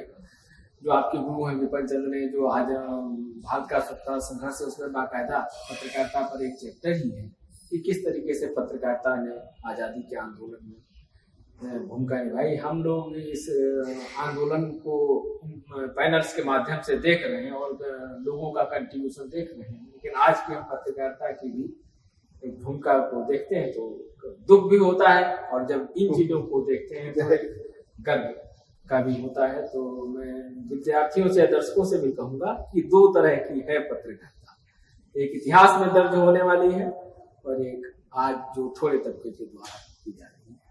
तो दोनों में अंतर करें और दोनों के अंतर को महसूस करें। देश के जो कंट्रीब्यूशन है उस पत्रकारिता। सौरभ भाई की बार बार किसान और नौजवान और मजदूर इस पैनल में आ रहे हैं, क्योंकि फिर मैं इन्हें दोहरा रहा हूँ कि किसानों की परिचर्चा बीते सालों में हो रही है। सरदार जी को, पटेल को जो सरदार बनाया वो किसान आंदोलन नहीं बनाया, बारडोली के आंदोलन में। तो इस पोस्टर का जो मजमून है उसके बारे में बिल्कुल, मूल रूप से ये एक तो सरदार पटेल और किसान आंदोलन दोनों को आपस में जोड़ने की बात है। हमने नेहरू और किसान देखा, हमने सरदार पटेल और किसान देखा और गांधी और किसान भी देखा। तो जाहिर सी बात है ये सारे के सारे जो बड़े नेता हैं उनका अपने जमीनी आंदोलनों से बहुत तगड़ा जुड़ाव रहा। और बारडोली के तो सरदार वाकई सरदार वल्लभ भाई पटेल रहे ही। और इसमें भी मैं बताऊंगा कि अगर बारडोली के आंदोलन को आप पढ़िए तो क्या तरीके थे जिससे किसानों को अनुप्राणित किया जाता था। सरदार वल्लभ भाई पटेल रामायण और कुरान के पाठ करवाते थे। मतलब कुछ लोग आज सरदार पटेल को हड़प कर अपना बनाने पर तुले हुए हैं और दूसरी तरफ अल्पसंख्यकों के ऊपर अत्याचार करते हैं। सरदार पटेल, मतलब ये भी लोगों को कम ही पता है कि जो संविधान सभा के अंदर अल्पसंख्यक जो मामलों की जो कमेटी है उसके चेयरमैन सरदार पटेल हुआ करते थे और उन्होंने इतने सारे अधिकार अल्पसंख्यकों को दिए। तो सरदार पटेल की जो हड़प परियोजना है उसको काउंटर करने के लिए कि भाई आजादी की लड़ाई, और आजादी की लड़ाई के अंदर सरदार पटेल और वो बारडोली की जो महिलाएं हैं वो उनको ये उपाधि देती है। सर भाई, एक जो है ये जो बलिदान की परंपरा है इसको लेकर एक व्हाट्सएप यूनिवर्सिटी ने एक मिथ बनाया हुआ है और एक खास राजनीतिक दल और उससे जुड़े कुछ संगठनों ने कि गांधी ने भगत सिंह को नहीं बचाया। हम लोग का इस मामले में दूसरा मानना है या इतिहासकारों का एक दूसरा मानना है इसके बारे में थोड़ा सा आप बताएंगे तो ज्यादा बेहतर। निश्चित है, निश्चित। देखिए, बलिदान की परंपरा कहने की बात यही है कि क्रांतिकारियों ने जो है बलिदान की परंपरा निभाई और मातृभूमि के लिए अपना सर्वस्व न्यौछावर कर दिया। सर्वस्व में जो सबसे बड़ी चीज है वो जान होती है, वही उन्होंने अपनी न्यौछावर कर दी। और मैं हमेशा कहता हूं कि देखिए, जो हंसते हंसते फांसी का फंदा चूम लिया, आपने कहीं भी पढ़ा होगा तो यही पढ़ा होगा कि भगत सिंह ने हंसते हंसते फांसी का फंदा चूम लिया। ये हंसते हंसते क्यों लिखा जाता था? रोते रोते नहीं लिखा, या फांसी का फंदा चूम लिया से भी बात खुलती नहीं है। उनको अपनी शहादत को लेकर गर्व होता था। तमाम सारे क्रांतिकारी जो हैं वो अपने आप को सौभाग्यशाली मानते थे कि हमें वतन पर कुर्बान होने का मौका मिला, और इस खुशी में उनका वजन बढ़ जाया करता था। अब जो चीज आपने पूछी कि देखिए, भगत सिंह जो है उन्होंने कहा कि हमारे लिए कोई मर्सी पिटीशन नहीं देना। अपने पिता के साथ उन्होंने कहा, उनके साथ लगभग झगड़ा हो गया कि आप मेरे लिए, मेरी जान की जो है के लिए जाकर अंग्रेजों के सामने गिड़गिड़ाएंगे। तो ये भगत सिंह का भी अपमान है जी, ये भगत सिंह का भी अपमान है जो लोग ऐसे प्रश्न उठाते हैं। इसके बावजूद मैं बताना चाहूंगा कि गांधी जी ने 3 चिट्ठियां वायसराय को लिखी, और वायसराय ने उनको आश्वासन दिया था कि इस मुद्दे पर हम अलग से विचार करेंगे। लेकिन एक कंस्पिरेसी ये थी कि अगर गांधी जी के रहते भगत सिंह को फांसी हो जाती है तो गांधी जी को युवाओं में अलोकप्रिय बनाया जा सकता है। इसलिए बाद में अपनी डायरी के अंदर ये जिक्र उन्होंने कर दिया कि मतलब गांधी जी ने इस पर कोई बातचीत ही नहीं की गांधी इरविन पैक्ट के दौरान। लेकिन ये भी देखना होगा कि गांधी जी ने तकरीबन 90,000 राजनीतिक कैदियों को जो गैर हिंसात्मक कार्यवाहियों में थे उनको जेल से बाहर निकालने में भी सफलता प्राप्त की। मूल रूप से इस पर लंबी बात हो सकती है, कभी जब बात करेंगे तो विस्तार से। अभी हमने कहा ना कि क्रांतिकारी आंदोलन और कांग्रेस ये अलग अलग आंदोलन नहीं है, ये लाला जी हैं, लाला लाजपत राय हैं, और इसका पैनल का टाइटल है हम लाला जी की मौत का बदला लेंगे। लाला जी कौन है? लाला जी कांग्रेस के नेता है, बहुत बड़े कद्दावर नेता है। थोड़ा सा इनके अंदर हिंदूवादी रुझान आ गया है जो भगत सिंह और उनके क्रांतिकारी साथियों को पसंद नहीं है। तो वो लाहौर की जो है गलियों में लाला जी के खिलाफ पोस्टर लगाते हैं, बड़ी आलोचना करते हैं उनकी, कहते हैं कि चांदी के चंद सिक्कों की खातिर इन्होंने हमको बेच दिया, फायदा लेने जा रहे हैं। लाला जी भगत सिंह वगैरह को क्या कहते थे रेवोल्यूशनरीज को, इनको अगर जो है नौकरी दे दी जाए सारा रेवोल्यूशन भूल जाएंगे, ये सारे दलाल हैं, मतलब बहुत तरीके की आलोचना एक दूसरे की ये करते थे। लेकिन साइमन कमीशन के विरोध में लाला जी पर जब लाठी चली और इनकी मृत्यु हो गई तो उसका बदला लेने कौन आया? क्रांतिकारी। और उसका बदला लेने के लिए कि सॉन्डर्स की हम हत्या जो है की मतलब स्कॉट की हत्या करनी थी, लेकिन गलती से सॉन्डर्स की हत्या हो गई थी। लेकिन फिर भी उसकी हत्या की जो प्लान बनाई, उसका बदला लेने की जो योजना बनाई, वो क्रांतिकारियों ने बनाई। और मैं यहाँ पर एक बड़ा माकूल सवाल बार बार पूछता हूँ कि अगर 30 जनवरी 1948 को भगत सिंह जिंदा होते तो गांधी जी की मौत का बदला किसने लेते? है ना, बहुत जरूरी सवाल है ये। जो है जैसे जलियांवाला बाग का जैसे जिक्र किया, वैसे तमाम घटनाएं देश भर में हुई हैं। उसमें से एक घटना की कर्नाटका में भी एक जलियांवाला बाग हुआ है जिसको विद्रोहत्था कहते थे, और उसके बारे में हमने ये पैनल बनाया।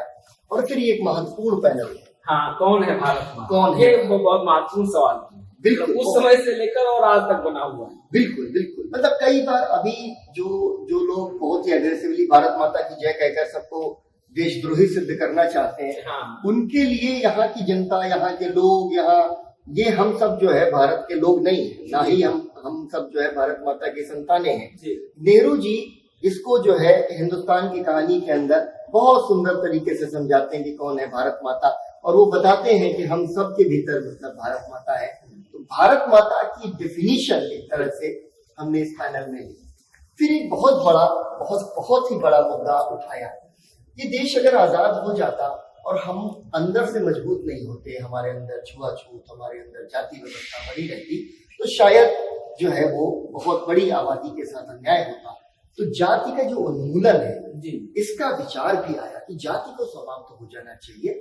और बाबा साहब की वजह से ये कहा जा सकता है कि ये मुद्दा मेन स्ट्रीम पॉलिटिक्स का मुद्दा बन गया, वरना हो सकता है कि गांधी जी इसको 5-10 साल और आगे बढ़ाते। हालांकि अपनी राजनीतिक यात्रा के बहुत शुरुआत से वो जाति छुआछूत वगैरह पर काम करते रहे, लेकिन पॉलिटिकल प्रोग्राम का हिस्सा उन्होंने नहीं बनाया।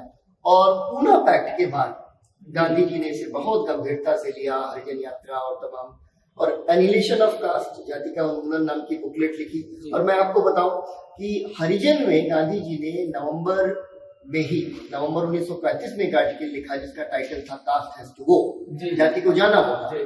तकरीबन इस जो बाबा साहब की जो किताब है उसके 6 महीने पहले गांधी जी इसको ऐसा आर्टिकल लिख रहे हैं। भारत की आजादी का आखिरी युद्ध शुरू हो चुका है। जाहिर सी बात है कि जिस तरीके से नेताजी को लेकर के जो है पूरा एक हड़प परियोजना चलाई हुई है, अभी 23 जनवरी को भी उन्होंने कहा कि हमने होलोग्राम लगा दिया है इंडिया गेट के ऊपर, और अभी सारी चीजें, तो ऐसा लगता है कि नेताजी राष्ट्रीय स्वयंसेवक संघ और भारतीय जनता पार्टी के प्राइमरी जो है मेंबर हुआ करते थे इस वजह से। और गांधी जी को नेताजी के सामने जो खड़े करने की कोशिशें हैं उसको काउंटर करता है पोस्टर, क्योंकि गांधी जी को सबसे पहले राष्ट्रपिता कहकर अगर किसी ने पुकारा तो वो सुभाष चंद्र बोस ने पुकारा, और वो भी 1944 में, जबकि उनको कोई जरूरत नहीं थी गांधी जी को राष्ट्रपिता बनाने की। तो मुझे खून दो मैं तुम्हें आजादी दूंगा, ये बड़ा जो है बहुत ही फेमस एक स्लोगन है, तुम मुझे खून दो मैं तुम्हें आजादी दूंगा, आईएनए का। तो वो पैनल नेताजी को समर्पित है यहाँ पर, करेंगे या बनेंगे। और ये महत्वपूर्ण है कि एक तरफ आईएनए 1942 में ही जो है नेताजी पहुंच गए हैं और भारत आजाद हिंद फौज का पुनर्गठन शुरू किया है, और यहाँ करेंगे या मरेंगे गांधी जी उद्घोष करते हैं भारत छोड़ो आंदोलन पर। जब भारत छोड़ो आंदोलन शुरू हुआ तो बर्मा में, मलाया में, सब जगहों पर जश्न मनाया गया कि भारत में युद्ध शुरू हो गया, अब हमारी भी बारी आएगी कि हम लोग लड़ाई करें। अब उसी क्रम में ये लाल किले से आई आवाज सहगल ढिल्लो से आईएनए की युद्धबंदियों पर मुकदमा चल रहा है। और मजेदार बात है, सहगल जो है हिंदू हैं, ढिल्लो सिख हैं और शाहनवाज मुस्लिम हैं। जिन लोगों को लगता है कि नहीं सारे मुसलमान गद्दार है निकल जाना चाहिए, वो जो है उनके लिए पोस्टर जवाब देता है। ये बड़ी दिलचस्प सी चीज है। हम राष्ट्रगान जो है हम सबके हृदय में बसा हुआ है, लेकिन नेताजी ने आजाद हिंद फौज का जो है इसका अनुवाद करवाया आजाद हिंद फौज के लिए, और बहुत ही सुंदर तरीके से इसको मतलब अनुवाद किया गया।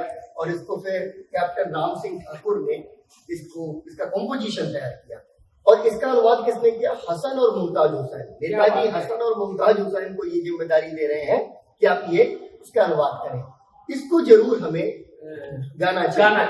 और इसमें आपको राष्ट्रगान वाला भाव मिलेगा, हालांकि इसके साथ वो वाला कोड लागू नहीं है, लेकिन फिर भी हम सावधान की मुद्रा में अगर आ जाए कि शुभ सुख चैन की बरखा बरसे भारत भाग्य है जागा, पंजाब सिंध गुजरात मराठा द्राविड़ उत्कल बंगा, चंचल सागर विंध्य हिमाचल यमुना यमुना गंगा, तेरे नित गुण गाए तुझसे जीवन पाए, सब जन पाए आशा, सूरज बनकर जग पर चमके भारत नाम सुहागा, जय हो जय हो जय हो जय जय जय हो। इतना सुंदर इसका ये अनुवाद है कि हमने ये पैनल बनाया, और दुनिया की पहली जो रेजिमेंट है जो पूरी तरह से औरतों की रेजिमेंट है, औरतों की बनाई हुई रेजिमेंट है, और वो मोर्चे पर भी जाती है, वो कोई एम्बुलेंस में नहीं। तो रानी झांसी रेजिमेंट की बहादुर वीरांगनाएं कैप्टन लक्ष्मी स्वामीनाथन और जानकी नाहप्पा, बाद में कैप्टन लक्ष्मी सहगल हुई, उनके ऊपर ये पैनल हमने बनाया कि कितनी प्रोग्रेसिव आजादी की लड़ाई है, जहां अगर सशस्त्र सैन्य जो है लड़ाई लड़नी है, संघर्ष करना है, तो उसमें औरतें आदमियों के जो है अधीन नहीं, स्वतंत्र है, उनकी टुकड़ी स्वतंत्र है, वो लड़ेंगे। आजादी और बंटवारा, इसके बारे में। आजादी और बंटवारा, देखिए हमें आजादी मिली और एक दिन पहले देश का बंटवारा हो गया, तो एक खुशी भी थी, एक दुख भी था, एक सफलता भी थी तो एक असफलता भी थी। और जो आजादी है वो हमारी आजादी की लड़ाई का परिणाम है, और बंटवारा सांप्रदायिकता का परिणाम है। इसलिए आज के समय में लोगों को याद दिलाना बहुत जरूरी है कि सांप्रदायिकता बांटने की प्रवृत्ति है, ये जोड़ने की प्रवृत्ति नहीं है। इसलिए सही तरह से उन्हें आजादी की लड़ाई और उसके संदेश को समझना सब कांग्रेस अंग्रेजों की ये चाल समझती थी, जो वो बंटवारे की कोशिश और विभाजन की कोशिश। निश्चित रूप से, और इसी वजह से आप देखिए कि जितनी तरह की सांप्रदायिक ताकतें हैं जी, वो कभी भी अंग्रेजों पर हमला नहीं करती, ब्रिटिश साम्राज्यवाद पर हमला नहीं करती, गवर्नर पर हमला नहीं करती, कांग्रेस पर हमला करती। मुस्लिम लीग की भी सबसे बड़ी दुश्मन कांग्रेस है, हिंदू महासभा की भी सबसे बड़ी दुश्मन कांग्रेस है, और राष्ट्रीय स्वयंसेवक संघ की भी सबसे बड़ी दुश्मन कांग्रेस है। और आज तक वो दुश्मनी बाकायदा निभाई जा रही है कि कांग्रेस मुक्त भारत बनाना है। कांग्रेस मुक्त भारत इसलिए बनाना है क्योंकि जितनी कहानी हम सुन के आए हैं जी, कांग्रेस एक तरीके से उस लिगेसी को कैरी करती है। और जब आपको बंटवारे की राजनीति करनी है, जब आपको पाकिस्तान की तरह की राजनीति करनी है, हाँ, तो फिर आपको कांग्रेस को जो है समाप्त करना पड़ेगा। और इस वजह से, और कांग्रेस आज से नहीं इसी वजह से सबसे दुश्मन है सांप्रदायिकता की। उसका परिणाम ये बिल्कुल सांप्रदायिकता का नाम। हाँ, लेकिन देखिए इतिहास में ऐसे दौर आते हैं जब कोई नकारात्मक प्रवृत्ति अचानक बहुत हावी हो जाती है जी, और निश्चित है कि 1946 के आसपास से जो दंगे होने शुरू हुए व्यापक स्तर पर, उन्होंने पूरे उपमहाद्वीप को झकझोर कर रख दिया और पूरा एक दानव उठकर खड़ा हो गया। किसी के पास ये क्लू नहीं था, किसी को ये जो है पता नहीं था कि इसको कैसे हम जो है कंट्रोल करें, क्योंकि सेना, पुलिस, प्रशासन सबके ऊपर अभी अंग्रेजों का अधिकार है। एक बहुत ही कमजोर सी एक सरकार बना दी गई है, उस सरकार के हाथ में कोई जो है ताकत नहीं है। तो निश्चित है कि ऐसी परिस्थितियां उत्पन्न हो गई कि अब ठीक है, अगर लोगों के अंदर ये पागलपन चढ़ गया है तो इसका जो नुकसान होना है उसे बर्दाश्त किया जाए। तो ये जो है जी, तमाम बार हम लोगों ने इस आयाम पर बात की, और ये पैनल है क्रांतिकारी और कांग्रेस। यहाँ पर जल्दी जल्दी आपको दो किस्से सुना दूं, बहुत ही इंटरेस्टिंग है। एक बार एक रेवोल्यूशनरी क्रांतिकारी भगत सिंह के पास आते हैं, चंद्रशेखर आजाद के पास आते हैं और कहते हैं कि हमें कुछ पैसों की जरूरत है, तो क्या कुछ डकैती वगैरह प्लान करें।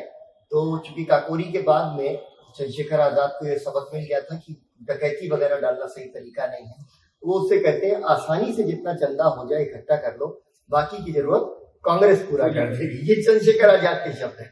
दूसरी चीज ये है कि कानपुर कांग्रेस कमेटी में एक ऐसा वाकया हुआ कि कोई क्रांतिकारी जाता है कि किसी एक्शन के लिए पैसे की जरूरत है, और वहां जो अध्यक्ष है, उनका जो सदर है, वो अपनी गुल्लक से पूरा का पूरा पैसा क्रांतिकारियों को दे देता है और रजिस्टर में लिख देता है आपद मत, मतलब वो इमरजेंसी फंड जो है किसी को दे दिया। तो इस तरह से दोनों जो क्रांतिकारी आंदोलन और कांग्रेस आपस में गुथे हुए हैं, और इस पर बहुत लंबी चर्चा हम लोग कर सकते हैं, तो फिर कभी। अब साझी संस्कृत का क्या योगदान है हिंदुस्तान के लिए? मुझे लगता है उसके लिए पैनल, मतलब मैं ये कहूंगा कि एक पहेली है कि हिंदुस्तान में जितने लोग हैं उन्हें हिल मिल के भाई भाई की तरह रहना है।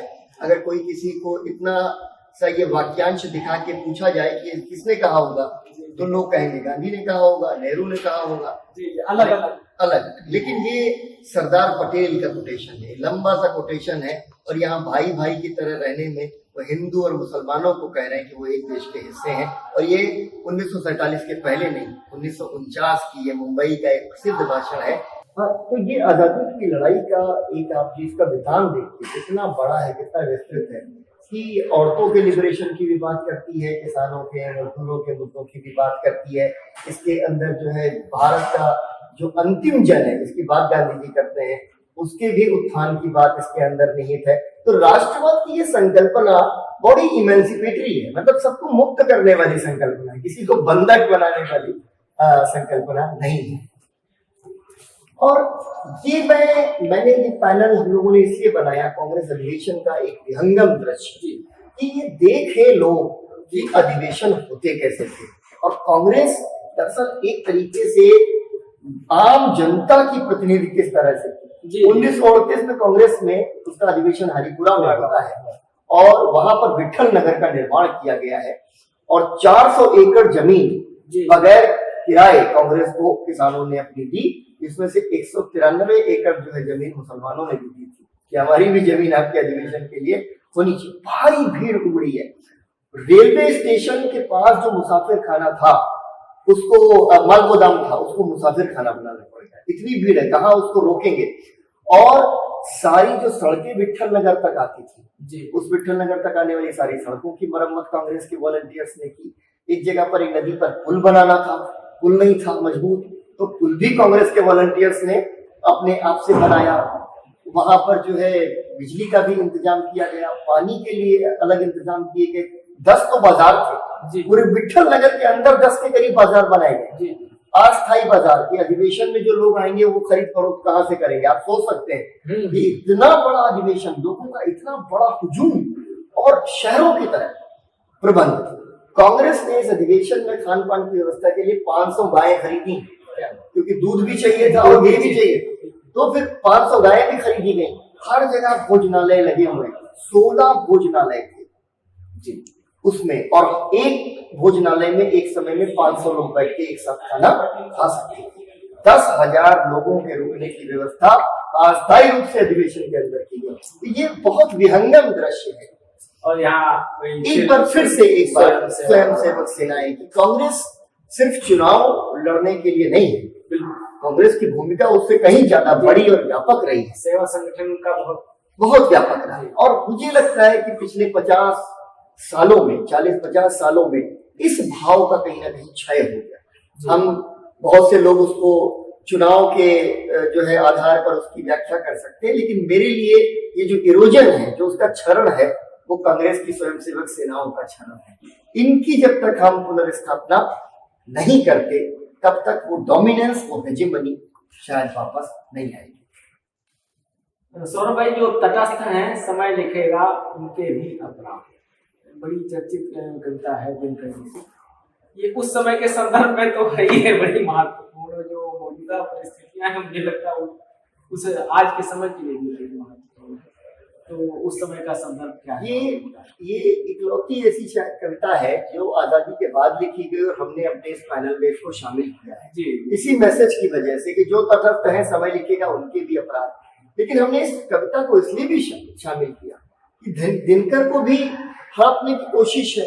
हाँ, और ये जो लाइन है अक्सर आपको लोग बोलते हुए मिल जाएंगे, लेकिन इसके आगे की लाइन अगर वो पढ़ लें तो समझ में आएगा कि दिनकर कहना क्या चाह रहे हैं।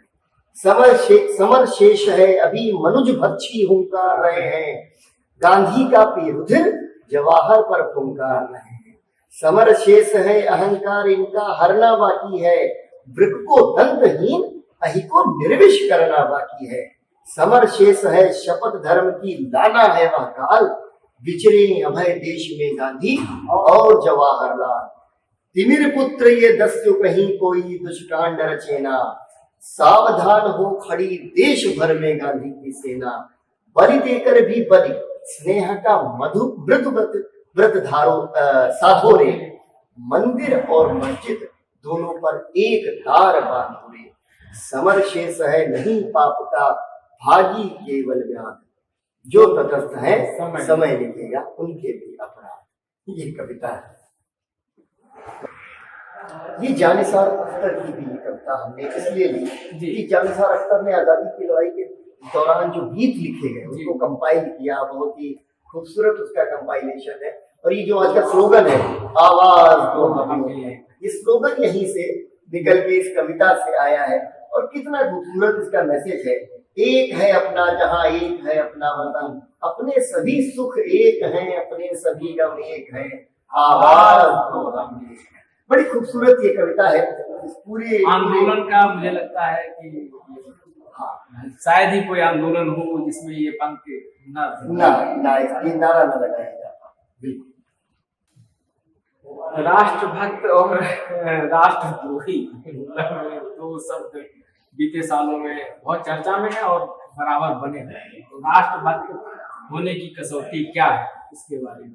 ये राष्ट्रभक्त होने की जो कसौटी है, ये एक तरीके से हम अपनी एग्जीबिशन को यहाँ समअप करने वाले हैं और हम लोगों को बता रहे हैं कि ये जो लोग आज मतलब सांप्रदायिकता, जो राष्ट्रवाद का चोला ओढ़ के आई है, इसको सही से पहचानने की जरूरत है।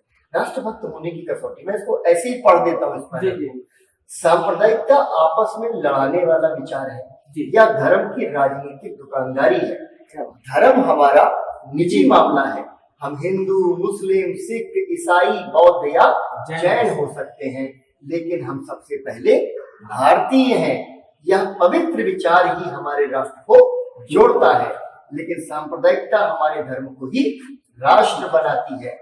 जैसे मुस्लिम लीग ने इस्लामिक राष्ट्र का नारा लगाया, वैसे ही हिंदू सांप्रदायिक हिंदू राष्ट्र का नारा लगाते हैं। अपने धर्म पर गर्व करने में कोई हानि नहीं है, लेकिन क्या हमारा धर्म ही हमारा राष्ट्र हो सकता है? जी, क्या हम कह सकते हैं कि हम सबसे पहले भारतीय नहीं हिंदू या मुसलमान हैं? नहीं कह सकते। तो समझिए हमें अपने देश से प्यार है। कह सकते हैं तो समझिए हम अपने देश को बांट रहे हैं। ये है राष्ट्रभक्त होने की कसौटी, और ये सबसे बड़ा मैसेज इस एग्जीबिशन के मार्फत हम कन्वे करना चाहते हैं। तो पिछले पैनल में मैंने कहा था कि सांप्रदायिकता राष्ट्रवाद का चोला ओढ़ के आई है। जी, लोगों को लग रहा है यही राष्ट्रवाद है, लेकिन है वो सांप्रदायिकता। और यहाँ इस पैनल में मैंने लिखा राष्ट्रवाद बनाम सांप्रदायिकता। और क्यों लिखा? क्योंकि यह फर्क बार बार बताने की जरूरत है। आजादी की लड़ाई सबसे बड़ी राष्ट्रवादी लड़ाई थी, उससे बड़ी राष्ट्रवादी लड़ाई तो नहीं लड़ी गई ना। अंग्रेजी राज की बेड़ियां काटकर देश को आजाद करना था। कांग्रेस इस लड़ाई की अगुवाई करने वाली राष्ट्रवादी ताकत थी, लेकिन अंग्रेजों की शह पर सांप्रदायिकता राष्ट्रवाद का विरोध करती थी। आज वही सांप्रदायिकता खुद राष्ट्रवाद होने का दावा करती है। लोगों में यह गलतफहमी दूर करना बेहद जरूरी है। राष्ट्रवाद और सांप्रदायिकता एक दूसरे के विरोधी हैं, एक दूसरे के पर्याय नहीं। आजादी की लड़ाई हमें राष्ट्रवाद की यही परिभाषा सिखाती है। इसलिए हमने कहा कि इसे बहुत ही सरल शब्दों में हमें लोगों तक पहुंचाना चाहिए। बहुत अच्छा है। तो ये हमारा आखिरी पैनल है। इसके पहले हमने राष्ट्रगान का एक हिंदी अनुवाद पढ़ा, जो कैप्टन राम सिंह ठाकुर ने जिसका कंपोजिशन बनाया था नेताजी के आदेश पर।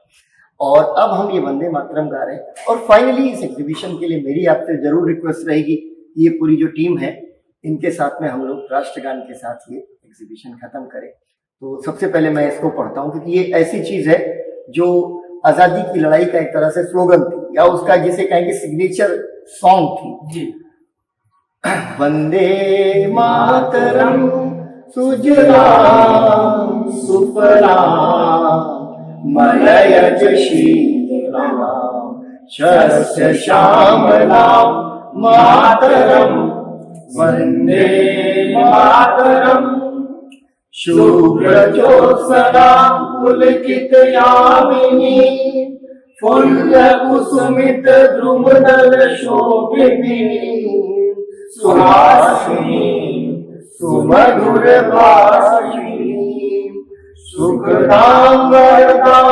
मातरम वंदे मातरम वंदे मातरम।